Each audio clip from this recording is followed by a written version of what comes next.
The following is a special presentation of Tony Kurre Radio. Want the real story behind the sound bites and headlines? Let's find the facts. Remember, it's not a conspiracy theory if it's the truth. You are not paranoid or confused. You just need to know. Welcome, everybody. It's time for this week's edition of the Need to Know program. Everything you need to know. And wow, I know what you all are expecting. I know you're tuning in and saying, okay, here it comes. He's going to rant and rave and talk about what happened in New York last week. It's going to be some gigantic Donald Trump defense. I'm not compelled to do that.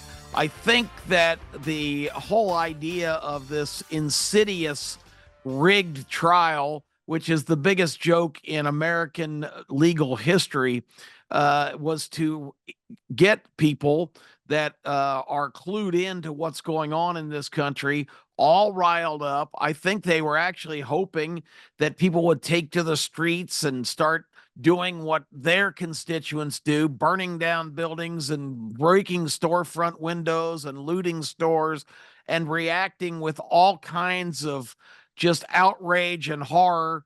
That's not my reaction. And I think that pretty much regular Americans who are, as I mentioned before, clued into what's going on, because let's start with this premise.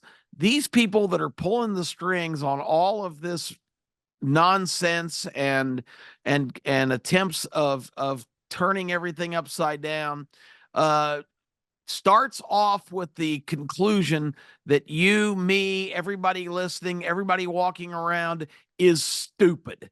That's what they think.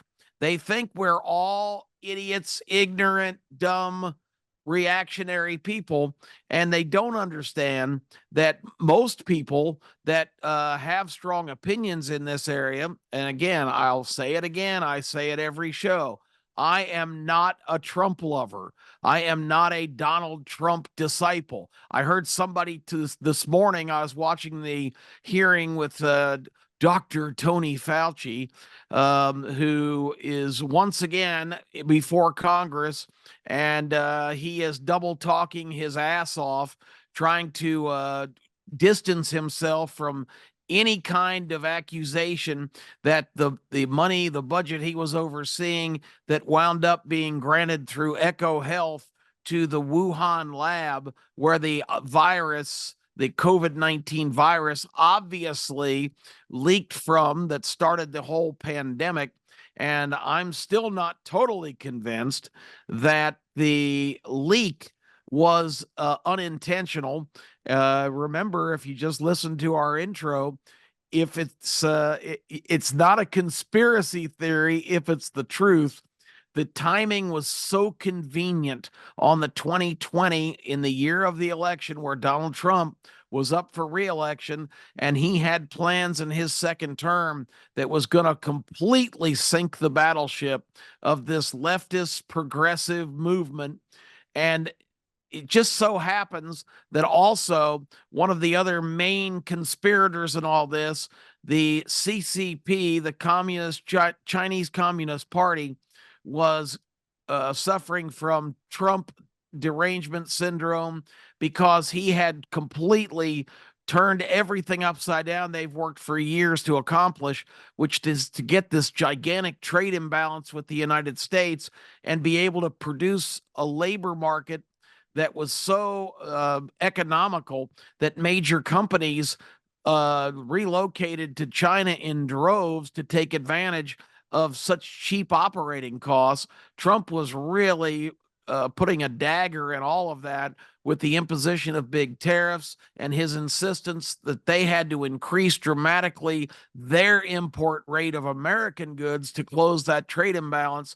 So you've got a lot of unholy conspirators in this whole process, and it's very interesting to kind of unravel that. We might have time to get into a little bit of that today. but it is a very, very thorough subject. So my reaction to the verdicts last week in New York was, of course, that was inevitable. It was going to be guilty. I didn't think they would have the balls to find him guilty on all 34 felony counts, which is absolutely preposterous, because the last witness the defense tried to call before the trial was turned over to the final statements of the attorneys and the instructions of the judge, who basically was the another member of the prosecutory team, the most rigged, one-sided trial in the history of American legal system. The last witness was the former chairman of the Federal Election Commission, who was going to testify to the jury, who it wouldn't have mattered anyway. The fix was in. But he was going to say that there, after thorough review by the FEC, which is not a politically partisan group, that there was no election violations, federal election violations by Donald Trump, which were the emanation of the felony charges imposed by New York State, which has no jurisdiction. Let me say that again. They have no standing. They have no jurisdiction to prosecute federal election violations. But the way that they rigged this is something that's never been seen in American jurisprudence before. They took misdemeanor charges in New York over an entry in a accounting log that the money paid to the crooked attorney, the reputed liar, the admitted on the stand thief, a completely not credible witness who's already done time for lying to Congress and for just being an overall massive sleazeball, Mr. Cohen. His testimony basically to try to implicate Donald Trump in some kind of conspiracy that he and Trump cooked up a strategy to contain Stormy Daniels, the porn star, from telling her story before the election of how Trump engaged in improper sexual conduct with a porn star. She has admitted, she's changed her story 100 times. She admitted back in 2011 that she was trying to implement a physical encounter with Trump because her goal was to endear herself, and that's a pretty good way to do it, by offering yourself up sexually, because she thought she was going to be able to ride that, no pun intended, to a gig on the Apprentice show that Donald Trump was hosting at the time. And it was going to transform her career because she was already getting up into her later 30s, and her shelf life as an adult star was probably on the serious decline. But that strategy, which that's what she's admitted, that she was a willing participant. And that story has been out since 2011. She shopped it around, tried to get people to buy it. No one was interested because Donald Trump already had a pretty strong background and legacy of conquests, if you want to call it that. The whole thing is sleazy and not exactly family content to talk about. But the bottom line is that was no surprise to anybody if he was indeed involved in that. And there was no corroboration except for her word that there was. So bottom line is that's how they married federal election violations to these misdemeanor charges that was hush money to be paid to Stormy Daniels to keep her from coming out with her story before the presidential election, when the story had already been out for at least 5 years. So it's absolutely ridiculous. And because of the fact that these misdemeanor accounting charges that the argument by the state of New York was should have been attributed to election contributions, because they were designed to influence the outcome of the election. Absolute nonsense. It's got to be the stupidest charge and the stupidest, most fixed trial in the history of mankind. There's no way in New York City, Manhattan district, that Donald J. Trump was going to get anything close to a legitimate hearing, a legitimate judge, and a legitimate jury. They voted 92% for Joe Biden in 2020, if that tells you anything. But the fact that not a single juror, due to the instructions by the judge that you don't even have to be unanimous on all these charges, as long as the majority of you thinks he's guilty of anything. There's never been a charge to a jury like that in legal history, unless maybe it was the Old West in some hangman judge court. But the whole thing is so preposterous. But again, my reaction was not one of outrage or surprise. Of course, I hope that one person in there had the integrity and honesty to maybe say, I don't think that, we're taking the word of a porn star and a convicted liar, and he's lied to Congress. He's he's been disbarred, by the way, and Michael Cohen. So the bottom line is that was the expert testimony, and the judge rigged the arrangements for the jury to where if you felt like there was any degree of guilt in any of these allegations and you said so, if all 12 people had any inclination that there was any guilt in any of these different violations, then he could be convicted. And, that is not the premise of our legal system. You are the defendant. You have all the rights in this particular case. You are innocent until proven guilty. This case had been looked at by the Southern District of New York. It had been looked at by the Department of Justice, which we know is weaponized and biased.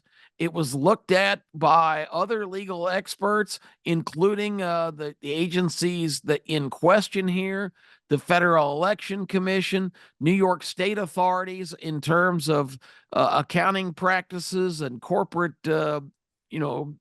conduct. Every single entity who looked at this said there's nothing here. But not Manhattan, not Alvin Bragg, the defense or the district attorney for Manhattan, who ran on the premise that I am going to get Trump and take him down.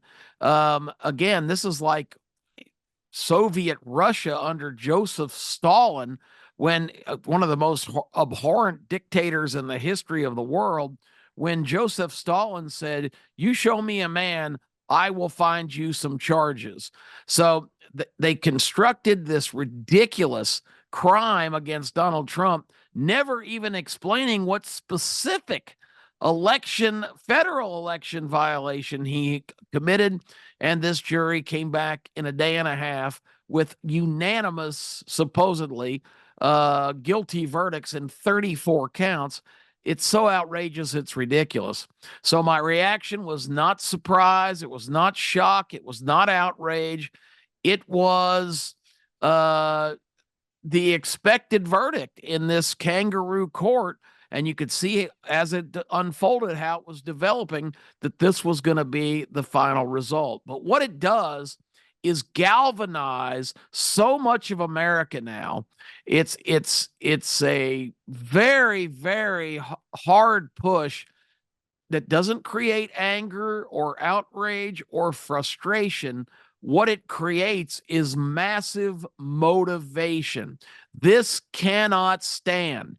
If Donald Trump can be prosecuted and convicted on completely, and it's amazing the word is already in place, trumped up charges, which has a whole new meaning now. It can happen to any politician, any corporate executive, anybody in any walk of life. They can make up charges. They can assign the case to a radical judge. In this case, Marchant, the judge in this case, was hand-selected. He was not randomly selected as the process demands. His daughter is a major, major fundraiser for progressive and Democrat causes. He has contributed personally, which is a violation of ethics in the state of New York. He has contributed to Democrat campaigns, including Joe Biden's. He has contributed to funds that are designed to be anti-Republican. This guy is corrupt up to his eyeballs, and he is the one who gets the case. Oh, by the way, he also got the case of a Trump accountant named Weisselman, who's now serving time in Rikers prison, as they got a conviction for him that nobody really paid attention to, and also oversaw New York charges against Trump Lieutenant Steve Bannon. This same judge has drawn all three of those cases. What a coincidence. Unbelievable. So now we are motivated, we are galvanized, we are set in motion to start to take control of this situation. I was on a program this morning as a guest and talked about this reminds me of 1836. And remember the Alamo, because 257 people that volunteered to be there, knowing the Mexican army was on the march, and the first place they were going to encounter was the Alamo, which was a mission, really, that they had converted into a fort, but it was really insufficient for fighting. But the bottom line is 3,000 Mexicans accosted 257 patriotic Americans who believed in freedom and believed that Texas at that time was going to be its own country. They were trying to break away from Mexico. The president of Mexico was Santa Anna, who and ironically in San Antonio, his first name was Antonio. He's known in historic annals now as just Santa Anna. But no, it's Antonio Lopez de Santa Anna. He was elected president of Mexico in 1833, and saw fit to lead the excursion of a 3,000-member military force to go and get Texas back in line and get them paying their share, because that's Mexican territory. And there was a lot of people in a booming economy in Texas that had enough of the Mexicans. And Santa Anna encountered, of course, the people at the Alamo, 257 volunteers, including former four-term Congressman Davy Crockett, complete with his coonskin cap. Yes, the king of the wild frontier had brought 50 volunteers with him from Tennessee because they believed in the cause of freedom and the defeat of oppression. Davy Crockett, Jim Bowie, whose family famously invented the Bowie knife, which is now still a staple, and of course William Travis, the commander of that regiment at the Alamo. They held off the Mexican army of 3,000 for 13 days as they kept trying to take that mission/fort. Came up with all kinds of innovative ways to wipe out a bunch of the Mexican troops, and it was spawned by this same yearning for freedom and the principles that our country is founded on, with the constitutional backbone. Bottom line is, we're galvanized now to make that same kind of commitment. And I'm not advocating you put on your coonskin cap and grab your squirrel rifle, but there's lots of things we can do collectively. And one of those is to get in touch with Scott Presley and his EVA, early vote. I forgot what the A stands for, but you can find it under Scott Pressler and EVA. And basically, you can become a volunteer just sitting on your couch or your patio, sending preconceived text messages. You get a list of all kinds of phone numbers, and you can sit on your porch and send messages to people in swing states. Here in Alabama, where we're based, Alabama is deep red, of course. Trump will carry the election by 25 or 30 points, no doubt. But the bottom line of that is, you can affect voter participation and get people fired up in Pennsylvania and Wisconsin and Michigan and Arizona and Nevada and Georgia, all kinds of states that somehow, some way, with the emergency of COVID in 2020, were able to go into the column of Joe Biden and led to his eventual victory, which again is a whole nother show that we can do at some point and update you with a lot of things we found out.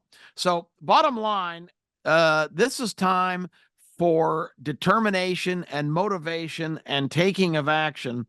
It's time for everybody to get involved. If you know neighbors, if you ride with an Uber guy, or girl, anybody you encounter in your daily life, ask them this specific question: are you registered to vote at your current address? A lot of people are not participating, and these people, I'm sure, are aware of the danger that we're in, that our country is in great jeopardy now. Rush Limbaugh, shortly before he passed away, one of the most profound things he said near the end is, heed my words, everybody. The Democrats are only going to allow elections as long as they're guaranteed to win. At some point, when that guarantee disappears, they are willing to do anything. And that means anything to retain control and power, because this is an obsessive movement with all kinds of characters. I've told you repeatedly here that it's not Republican, Democrat. This involves so many other elements from not only domestic enemies, but from around the world. So bottom line, get in the game. You've got to get involved. You've got to get the word out. You've got to do things, basic things. Volunteer in your county to be an election monitor. The 2020 COVID excuse, they made people stand back 150, 200 feet. They can't monitor any ballot counting from there. You can volunteer. You can be a captain in your county and get and organize your own ballot monitor, your counting monitors. There's so many things that can be done. Check out Scott Pressler, Pressler, who's now working with the Republican National Committee. He's one of the great vote registration persons in the country. And it's time for every American who loves this country and loves our founding principles and our way of life to get on board, because it's not going to be here much longer if we allow this to continue to erode. Sticking our head in the sand saying, well, I'm not interested in politics. I can't listen to all that. That's lame. You really, if this country is founded on, just like those guys at the Alamo, if it's worth something, you fight for it and you commit to it. And to be an exceptional country, American exceptionalism is not a boast or a brag. It is a high bar way of life that we all need to adhere to. And the standard is set in this country, and there are so many different people, and we'll talk about this next week, that are hell-bent on taking it away from you and taking away our country. So that's what I had to tell you today. It's not time for outrage. It's not time for anger. It's not time for frustration. It's time to get motivated. Remember the Alamo, everybody. We'll talk to you next week.